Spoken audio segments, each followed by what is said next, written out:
Nejtěžší je začít. A ti teď řeknu způsob, jak to obejít.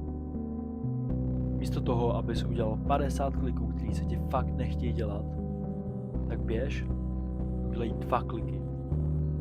A v tom, až budeš dělat ty 2 kliky, tak jich uděláš klidně 30. Nebo uděláš 50, uděláš jich 100. Protože už jsi začal, tak to dokončíš, už máš to momentum. Jo, místo toho, abys hodinu uklízel celý pokoj, tak běž uklízet 5 minut. A když už v tom budeš, v tom uklízení, tak to uklidíš všechno. Stačí jen ten malinký kruček a tím si vytvoříš to momentum a díky tomu už to uděláš tak, jak jsi chtěl.